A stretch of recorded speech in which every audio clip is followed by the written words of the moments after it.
Johnson, bonjour. Bonjour Joachim, et vous me permettrez de saluer aussi les auditeurs et auditrices, Oui. et peut-être aussi d'avoir une pensée pour nos frères musulmans qui ont fêté la Tabaski hier. Je prie pour que tous leurs vœux soient exaucés à travers cette célébration. Et je suis convaincu qu'il y en a pas mal qui ont prié pour notre pays, le Togo, qui ont prié pour que ce mouvement-là qui est en marche pour transformer notre pays en monarchie n'aboutisse pas et que les Togolais aient la force de combattre. Je voudrais avoir une pensée aussi pour les familles éplorées dans ce grave accident à Tapamé, et souhaiter qu'on trouve des solutions à cette route nationale qui occasionne beaucoup d'accidents. Mais c'est une route à laquelle on doit trouver des solutions, qu'on doit réaménager rapidement, reconstruire, surtout avec l'ambition que nous avons maintenant de la mettre à la disposition de la coopération entre le Togo et les pays de l'AES. On a tout fait pour que les pays de l'AES, dans cette crise-là qui traverse, se rabattent sur le port de Lomé. Bon, c'est de bonne guerre, c'est une très bonne chose, mais il faut en avoir les moyens. Voilà. Et il faut reconnaître que depuis que le trafic s'est intensifié, cette route est devenue plus dangereuse. Et à terme, ce sera du leurre. Ceux qu'on a pensé avoir attirés vers le port de Lomé, ils risquent de repartir parce que la réalité, si elle ne leur est pas favorable, la voie est beaucoup plus exiguë, et que ça ne la situation n'est pas très fluide. Il suffit qu'un véhicule tombe en panne, alors cela crée d'énormes difficultés. Absolument. Et les populations ont des problèmes. Je suis concerné aussi. Moi, j'habite Talo. Et je vois ce qui se passe comme accident tous les jours sur cette portion-là. On ne peut pas continuer. Il faut... J'ai l'impression que on hésite, on a du mal à faire ce qu'il faut dans ce pays. On utilise toujours des solutions de replâtrage et on ne veut pas faire les choses de manière donc c'est du rafistolage en fait. Ben oui, absolument, là-bas comme ailleurs, et je voudrais avoir une pensée aussi pour nos compatriotes sinistrés des inondations. À chaque fois qu'il pleut, je me dis, mon Dieu, qu'est-ce qu'ils vont faire? Il y a des solutions durables. On est mal parti. Tous les experts le disent, mais il faut avoir le courage de commencer à mettre en œuvre ces solutions durables-là progressivement pour qu'on en finisse avec ces questions d'inondation. La grande peur, c'est que les problèmes s'accentuent d'année en année et il y aura de plus en plus de quartiers qui seront concernés si rien n'est fait. Donc beaucoup d'habitants de certains quartiers auront les pieds dans l'eau. Absolument. Oui, mais quelle solution envisager, puisque la situation elle est là et vous l'avez dit, elle s'intensifie d'année en année. Changement climatique y contribue aussi. Oui, mais il y a eu des mauvaises décisions qui ont été prises, à commencer par le fait qu'on ait voulu tout ce qui a été fait dans le projet Boka là, où au lieu d'exploiter cette lagune là, on a cru devoir plutôt drainer de l'eau et faire en sorte que on puisse récupérer certains quartiers. Aujourd'hui, tout ça nous revient, et ce qui se fait à Cotonou aujourd'hui montre que c'est la décision contraire qu'il fallait prendre. Comment exploiter cette eau-là de manière rationnelle, que cela soit encore des sources de revenus. Absolument, absolument. Donc la question se pose de savoir s'il ne faut pas rouvrir cette lagune-là. Mais en attendant, au moins on construise les routes dans les normes, qu'il y ait des caniveaux qui répondent aux normes en bonne et due forme. Mais on a construit également des bassins de rétention d'eau qui sont à très faible capacité, qui ne sont pas à la hauteur. Et donc, il faut reconnaître que ce n'est pas, on ne doit pas continuer à privilégier cette solution-là. Il faut faire autre chose. Et il faut surtout aller vers le durable, surtout que, eh bien, avec ce problème de changement climatique, eh bien, on aura à faire face à des complications qui ne viennent pas forcément des hommes, mais de la nature. Et donc, il faut anticiper. On ne peut pas continuer à laisser les populations payer le prix fort de ces phénomènes. Oui, mais des fois, on a plus de population que c'est elles qui, ou bien ce sont les habitants qui ont construit dans des zones inconstructibles. Oui, mais je crois savoir que dans ce pays, le permis de construire existe. Et que font ceux qui sont censés veiller à ce que les habitants ne construisent pas dans ces zones-là. Et puis, il y a beaucoup de solutions. Dans d'autres pays, pour que les gens n'aillent pas là-bas, dans cette basse pression, l'État peut acheter carrément cette terre-là qui appartiennent à des propriétaires et les aménager et faire des ouvrages qui profiteront à tout le monde. Puisque l'État dispose d'un moyen conséquent pour pouvoir réaliser des ouvrages là-bas. Absolument, absolument.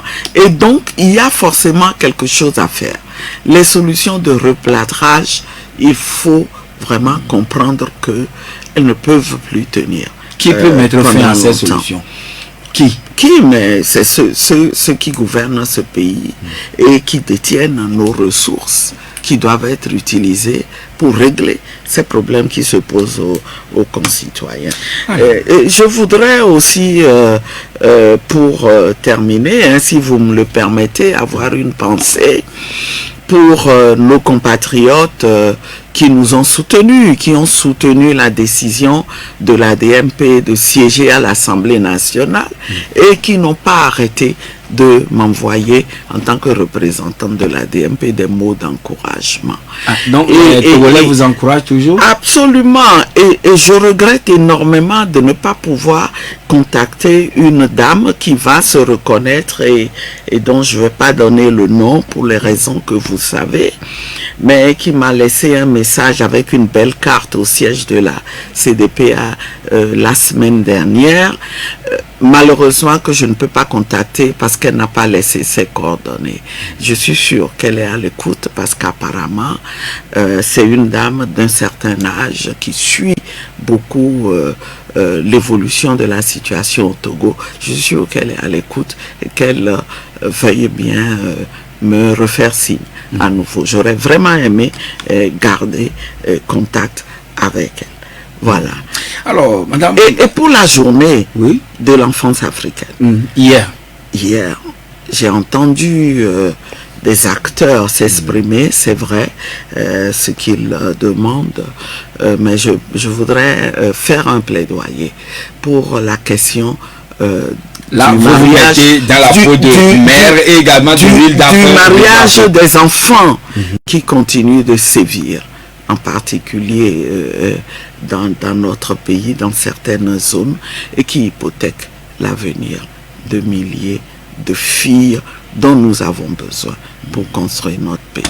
Il faut que les efforts soient intensifiés, il faut que l'État assume davantage ses responsabilités. Aujourd'hui, il n'y a pas de programme et de projet digne de ce nom pour enrayer ce phénomène. Or, on sait qu'il s'agit d'un phénomène social qu'on ne peut changer que à coup d'action, de sensibilité pour agir sur les mentalités, mais aussi à coup de mesures d'accompagnement des familles, parce que l'une des causes aussi, c'est la pauvreté, la précarité, la précarité de la situation. C'est ce qui pousse les parents à rapidement mettre leurs enfants en mariage. Il y a ça aussi, mais il y a d'autres facteurs. Il y a les croyances sociales et même religieuses, même si les gens interprètent de manière erronée les religions. Mais ce qui est sûr, c'est que l'État est concerné, est le tout premier concerné par les actions qu'il faut nécessairement mener pour endiguer ce mal. Alors, Madame Brigitte Kafia Djamago-Johnson, le 21 mai dernier, les députés élus, dont vous aussi, lors des législatives, ont effectué leur session de droit et le vendredi 14 juin, vous avez bouclé la session de droit et l'opposition parlementaire est présente depuis de bout en bout. Vous étiez au nombre de 3. Vous avez suivi le déroulé de toutes les activités. Alors, la question, est-ce que l'opposition parlementaire en est sortie grandie ou plutôt affaiblie au regard de tout ce qui a été fait? Non, l'opposition parlementaire ne peut pas en être sortie affaiblie. Nous avons joué notre rôle.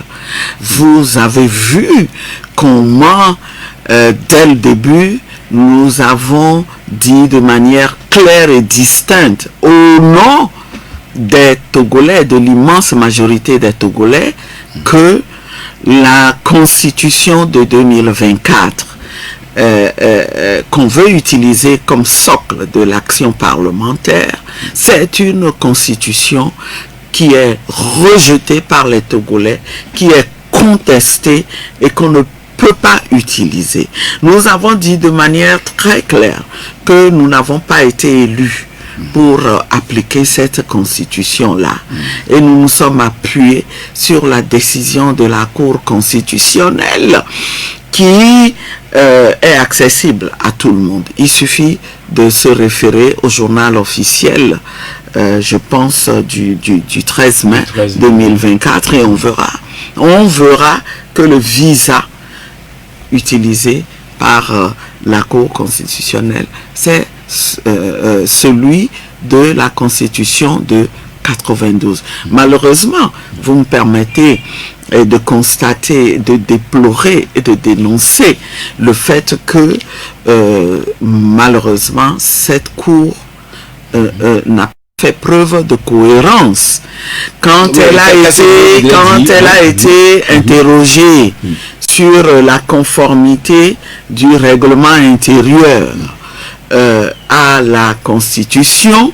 Eh bien, vous vous souviendrez, nous avons à la DMP organisé une conférence de presse et lancé un appel à cette Cour constitutionnelle-là pour qu'elle rejette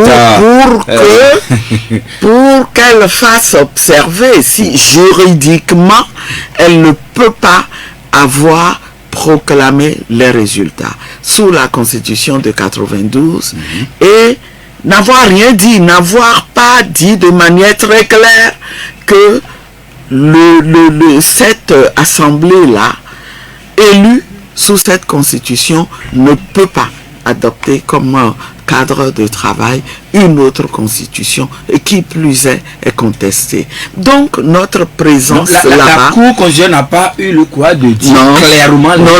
Et elle a montré encore une fois qu'elle est une institution inféodée au pouvoir en place. Elle accompagne malheureusement le pouvoir en place dans son initiative de transformer notre pays en monarchie. Oui, mais la Cour constitutionnelle, quand vous l'aviez saisi, bon, c'était par le truchement de la conférence de presse organisée, puisque vous exigez, vous appelez la Cour constitutionnelle à plutôt rejeter ce règlement intérieur, elle ne l'a pas fait et vous pensez qu'elle est inféodée?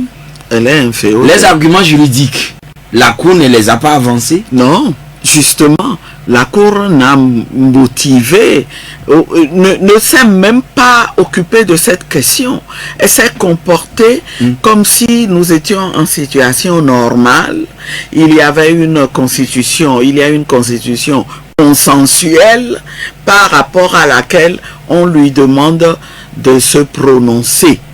Alors qu'elle sait très bien que nous sommes en situation de crise aggravée par l'acte que le régime vient de poser encore une fois en adoptant une constitution dans les circonstances dans lesquelles elle l'a adoptée. Et donc, face à cette situation-là, les institutions républicaines doivent pouvoir jouer leur rôle. Mais encore une fois, elle a démontré que nous avons toujours des problèmes avec nos institutions. Je pense que ce problème-là continuera aussi longtemps que les hommes et les femmes qui animent ces institutions n'assument pas leurs responsabilités comme ça se passe ailleurs.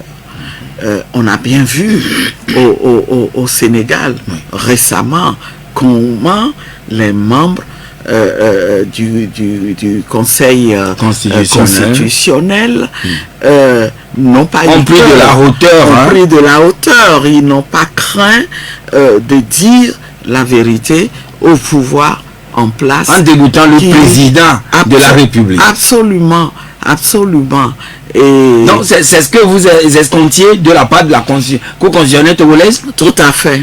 Tout à fait. On avait pensé que il y aurait un miracle parce que de toute façon, on sait quel est le problème des institutions au Togo, mais on s'était mis à rêver que pas miracle. Eh bien, ces messieurs, parce que apparemment la Cour n'est composée que d'hommes. D'ailleurs, en ce moment, à ma connaissance, il n'y a pas de femmes. Eh bien, ils n'ont pas eu le courage de s'assumer, de rentrer dans l'histoire par la grande porte. Et nous avons encore du chemin. Alors nous, comme je le disais, nous avons fait notre travail. Nous avons mené le combat et nous continuerons à le mener. Mais à l'intérieur comme à l'extérieur. Nos voix ont été inaudibles, mais vous n'avez même pas un petit groupe parlementaire. Dans ce lieu, nous avons été la minorité, l'extrême minorité qui a porté la voix de l'immense majorité des Togolais qui sont brimés. Oui, mais est-ce que vous ne sentez pas le chien aboie, la caravane passe? Ben, voyez-vous, oui, ce qu'ils ont voulu faire, ils l'ont fait. C'est le plan qui était prévu, ils l'ont déroulé. Mais il y avait des gens pour dire ce plan-là est contre le peuple togolais. Ne le faites pas, nous sommes contre et nous avons voté contre.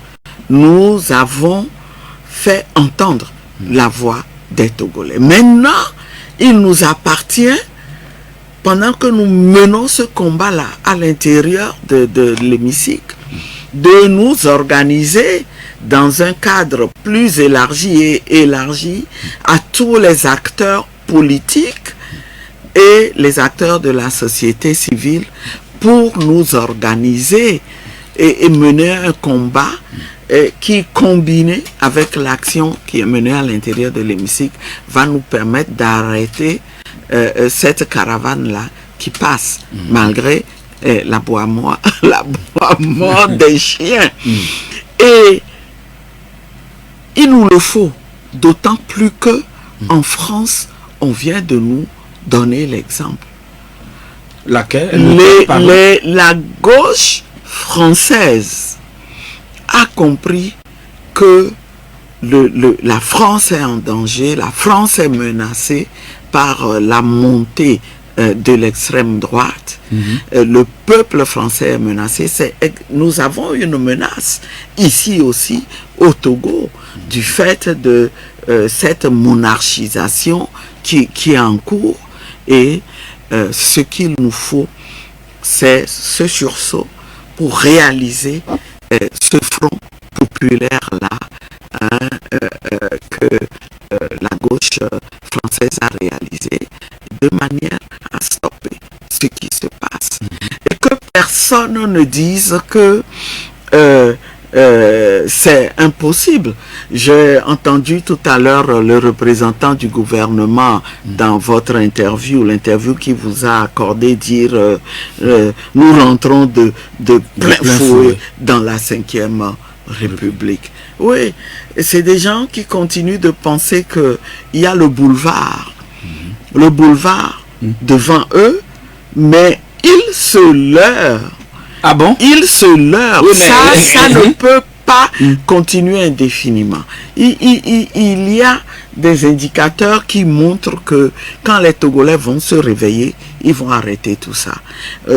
Voyez, c'est sur un autre plan.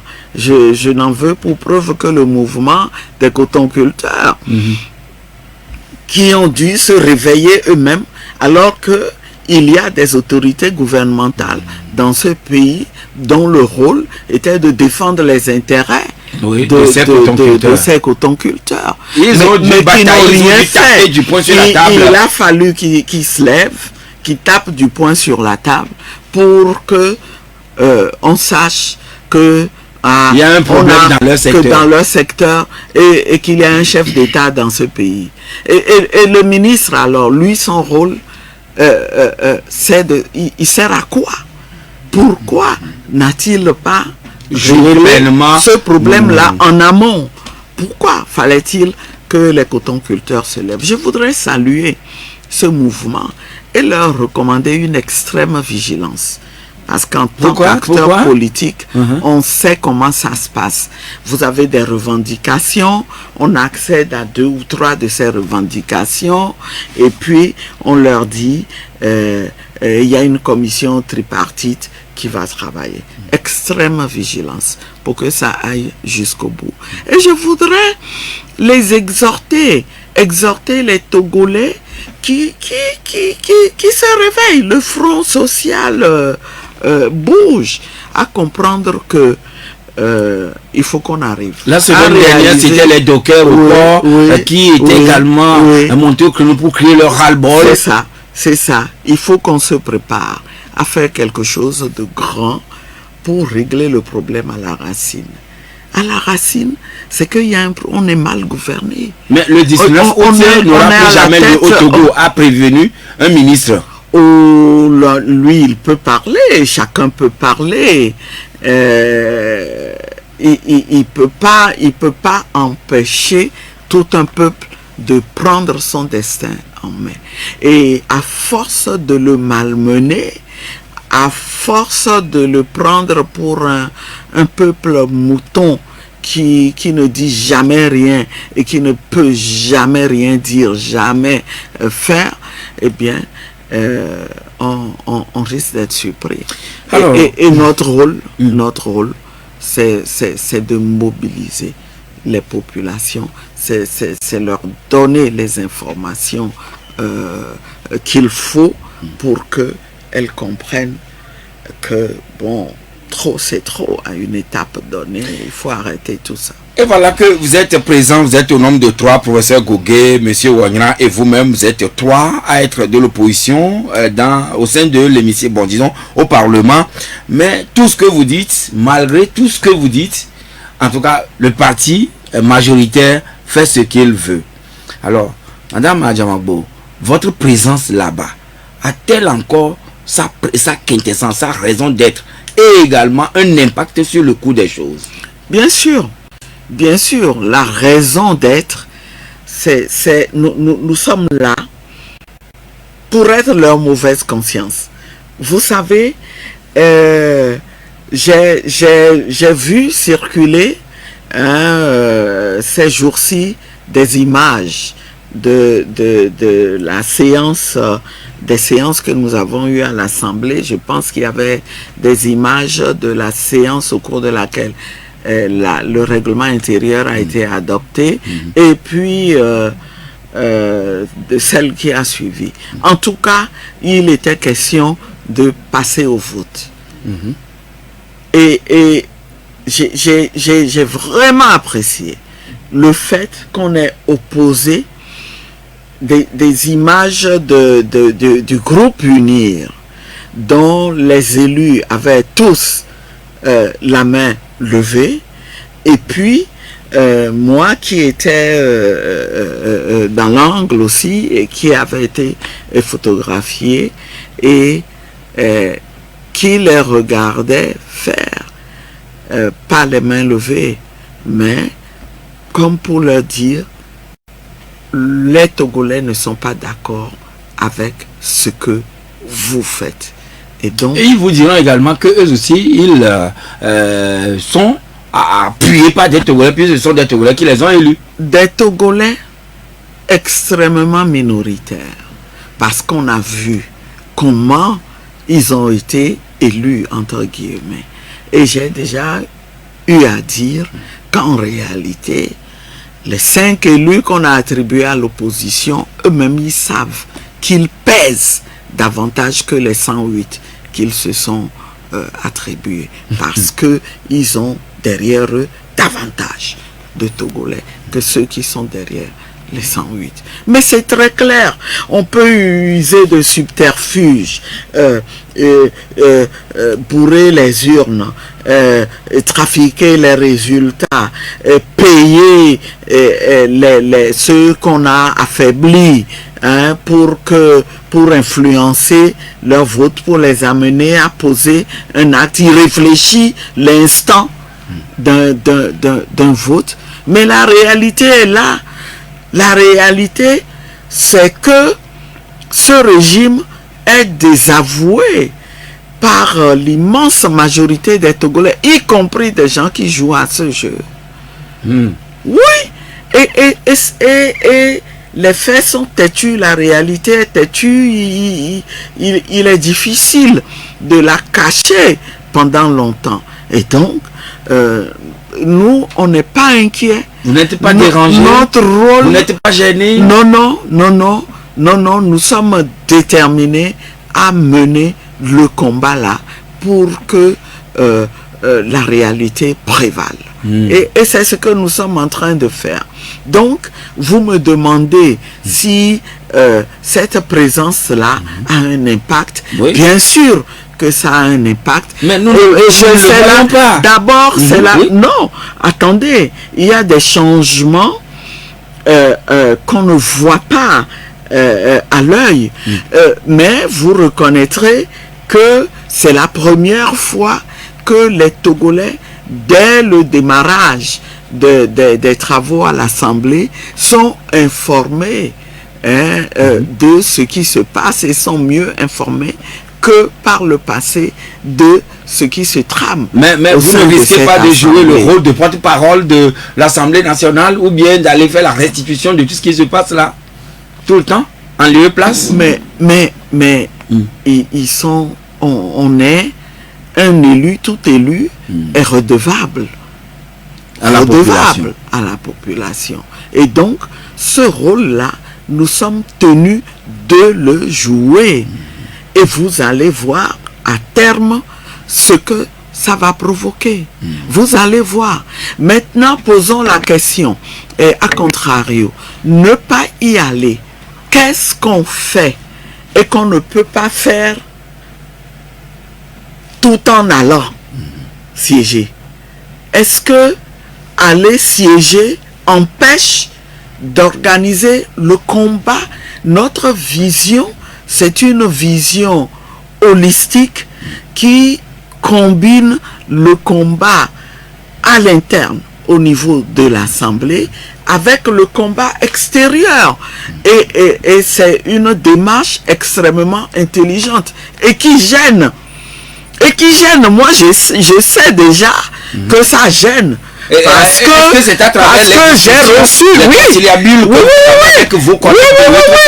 oui, j'ai reçu des observations en commission au cours des travaux où il était question de déplorer le fait que certains se dépêchent d'aller rapporter à l'extérieur des choses, hein, et on en profite pour dire, on ne dit même pas exactement comment ça s'est passé, et j'ai répliqué presto en disant je suis ici, je me sens investi par les Togolais, et que moi là, tant que je serai ici, je dirai tout ce que vous faites là-bas, ce qui se passe là-bas, et il faut que les Togolais sachent pour qu'ils prennent leurs responsabilités. Alors pourquoi l'opposition n'a aucun membre dans le bureau de l'Assemblée nationale, les 13 membres?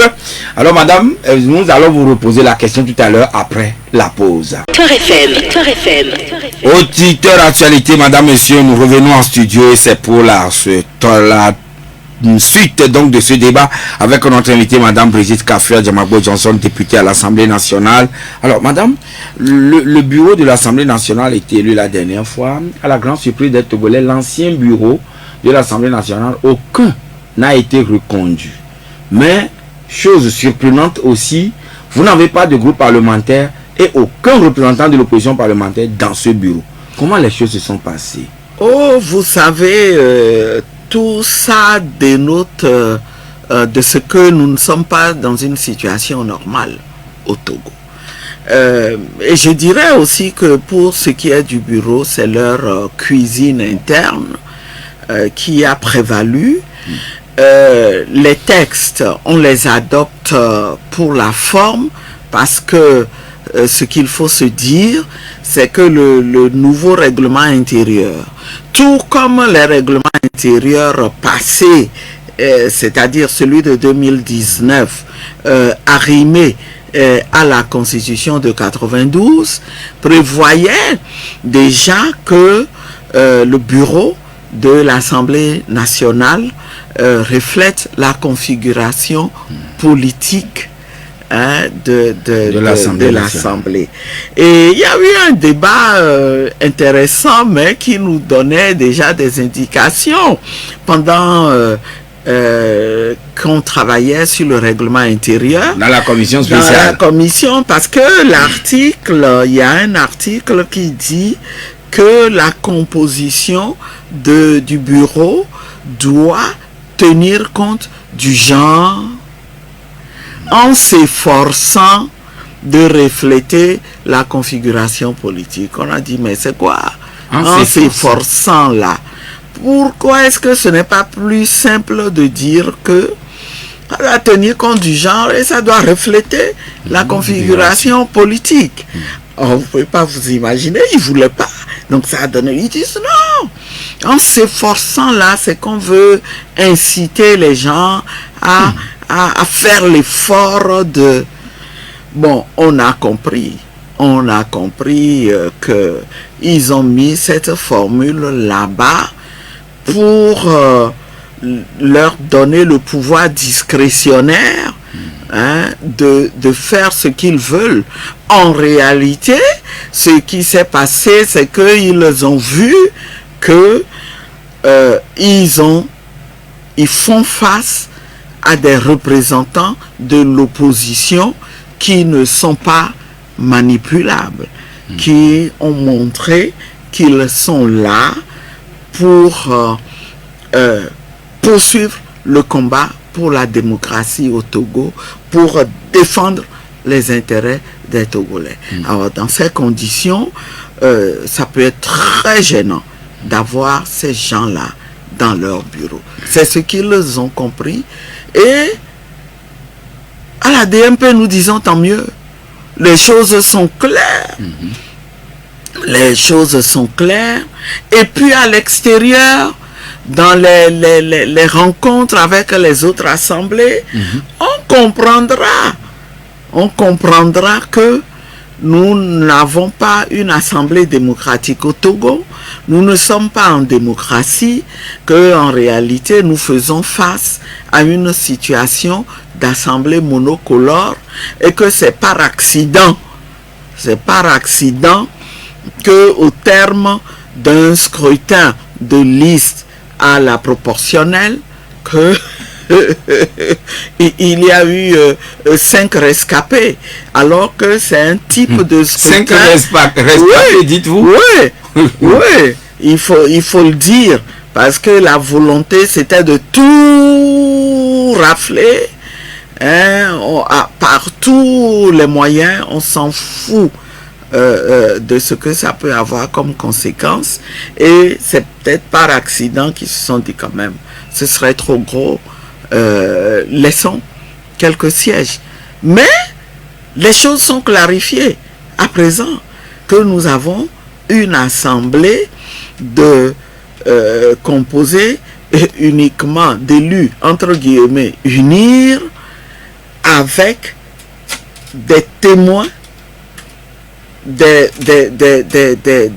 porte-voix du peuple qui sont là pour dire, pour l'histoire, ce que vous faites là est contre le peuple. Et le dire à chaque fois, le proclamer haut et fort, et pour informer le peuple, avoir accès au dossier et savoir comment les gens s'organisent. Oui, uniquement pour se maintenir au pouvoir. Oui, voilà qu'un bureau 100% unir, Parlement dominé par unir. Alors, comment les travaux vont se passer? Est-ce que au cours des séances, c'est unir seul qui aura le temps quand la montre va tourner et puis parler et ça s'arrêtera là? Comment les travaux vont se passer à l'Assemblée nationale finalement? Ben, écoutez, ils n'ont pas voulu qu'il y ait un groupe parlementaire de l'opposition. Mais quand on est déterminé, on utilise tout espace pour arriver à atteindre ces objectifs. Non, vous aurez droit quand même au chapitre? Oh, mais nous avons le droit de demander la parole. Le temps de parole sera très minime. Il s'agira d'être stratégique pour aller à l'essentiel et continuer à relayer cet essentiel-là dehors. Qu'on ne compte pas sur nous pour qu'on ferme la bouche. Non, au contraire, les débats vont être portés à l'extérieur pour que les Togolais sachent ce qui se fait en leur nom. Et donc, on ne ratera aucun temps de parole. On sera dans les commissions. On exercera tous les droits que nous avons dans l'intérêt des Togolais. Comptez sur nous et nous rendrons compte au fur et à mesure. 92 02 80 63 99 70 70 90. Vous nous écoutez et vous avez certainement une question à poser à madame le député. Madame, monsieur, vous êtes le bienvenu et nous avons monsieur Pelé qui est très présent sur Victoire FM tout le temps. Alors Pelé, bonjour. Oui, c'est le devoir des citoyens. Ah bon. Ah oui. Madame, bonjour. Bonjour, chers combattants. Du peuple togolais de Saint-Kassé à Djankassé. Merci beaucoup. Et automatiquement, on a compris qu'il y a le bureau. Bientôt, il y a les échappes. Avec ça, là, la place, votre place n'est plus là. C'est dans les rues, dans les marchés, dans les hameaux, là où tout ce qui se passe dans ce pays. Hier seulement à Cotonou, on a vu l'ouverture d'un grand marché de Kadiaou. Comparez ce marché au marché d'Arankopé. Là, c'est le travail que vous devez faire. Madame, automatiquement, je vous dis que le 1er juillet dernier, l'Inde a eu les élections. Avec 1,4 milliard d'habitants, le Premier ministre a fait sortir son gouvernement de 71 membres. Le Togo, avec 8 millions d'habitants, a un gouvernement de 33 membres. L'ambition du Togo, c'est qu'on veut développer le pays. Madame, on développe le pays avec des quantités d'or ou bien des qualités d'or. D'accord. Bien noté, cher ami Pelé. Derrière lui, c'est M. Gado. Allô? Oui, bonjour, Joseph. Oui. Madame, bonjour. Ah, monsieur Gado, bonjour. Comment vous allez? Ça va très bien. On ne vous entend plus sur les médias. Oui, mais vous savez, pour votre décision d'aller saisir, je ne suis pas contre. Je vais parler trop loin, mais je ne suis pas contre. Je vous félicite. Mais ce que moi je voudrais dire, l'UNI a gagné 100%, madame. Bon, pour le plan politique, je comprends que l'UNI a tout fait à tout prix. Mais je vous demande de canonner l'UNI partout le monde pour le bien des Togolais. Si vous appelez les gens pour la vie chère, l'inondation, tout ça, nous allons sortir. Parce que sur le plan politique, ils ont tout viré. Il faut canonner l'UNI par tous les moyens pour que le bien-être togolais soit fait. Merci, bonne journée. Bien noté, cher ami Gado. Merci, nous accueillons le troisième intervenant. Il s'agit de Madame Essi. Oui, Bonjour. Bonjour. Oui. Bonjour, cher compatriote. Oui, bonjour. Oui. Comment vous allez? Oh, bon, on est là, quoi. On est là. Puis voilà. Il faut rester déterminé. Terminé, voilà. On n'arrêtera jamais de parler de ce Togo là. Partir. Oui, Merci voilà. pour ce que vous faites. C'est que du remake. Hein. Tout ce qui se passe depuis la nuit des temps, depuis 60 ans, c'est la même chose. Que les institutions sont inexistantes, phagocytées, tout ce qu'on veut. Et puis la monarchisation rampante depuis très longtemps, qu'on a confirmé la dernière fois. Et puis voilà. Je veux dire aussi que en 2018, là, il y a eu plus d'1 million dans les rues. Plus d'1 million de Togolais. Mais le régime s'est démerdé pour rafler 100% des députés, comme la dernière fois, où les gens décriaient la constitution, la nouvelle quoi, la énième nouvelle. Et puis, ils ont encore raflé 100%, ils vous ont filé que 1. Et puis, ça veut dire quoi? Et puis, on a eu 27 députés de l'ANC qui proposaient des lois dignes pour les gens, pour le pays, qu'on rejette. Ils ont eu le truc jusqu'à en virer 9 dedans. Que des dérives sur dérives, un tonne de délits. Pourquoi vous ne portez jamais plainte à notre tribunal, hein, pas à la CEDEAO? On a un tribunal au Togo ici. Portez plainte là-bas. Et s'il y a des cancres qui font leur malin, ils seront aussi dedans. D'accord. Portez plainte, c'est tout. Merci beaucoup, Madame Essi. Nous accueillons notre auditeur qui est en ligne. Allô? Oui, allô? Oui, bonjour, Monsieur Komlan. Bonjour. Oui. Bonjour, cher compatriote. Je voulais tout simplement encourager Madame Adiamabo et je lui assure de mon soutien et je lui dis que le frère est derrière elle. Merci beaucoup.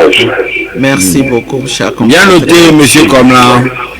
Et bonne journée à vous. Nous accueillons notre auditeur qui est en ligne avec nous sur le 92 02 80 63. Ah d'accord. Voilà. Merci. Alors Pelé dit, vous avez le soutien du peuple. Même chose de la part de Monsieur Komlan qui est là pour vous encourager, vous soutenir, que le vrai peuple est derrière vous. Votre place désormais, ce n'est pas seulement à l'Assemblée nationale, mais aussi dans les rues, dans les marchés, un peu partout pour sensibiliser la population. Oui. Je pense que je voudrais vraiment remercier mes compatriotes qui ont pris la parole ce matin et dire que globalement que je suis d'accord avec eux tous. Je pense que comme Pelé l'a dit, on n'a pas besoin d'un gouvernement pléthorique pour agir. Pour une population d'1,4 milliard, on a seulement 77 membres de gouvernement. Absolument. Et donc, espérons que ce message sera entendu et que cette fois-ci, eh bien, le gouvernement que ce régime va sortir sera plutôt un gouvernement de qualité, comme il l'a souhaité, et dont les membres comprendront qu'ils doivent délivrer. Les Togolais attendent des résultats. Les Togolais attendent des changements dans leur vie quotidienne. Et si vous avez proposé d'intégrer plutôt le gouvernement et laisser l'Assemblée, mais direz comment vous pouvez, cette question-là même peut vous venir à l'esprit? Est-ce que les choses ne sont pas claires? Les partis en présence sont bien positionnés.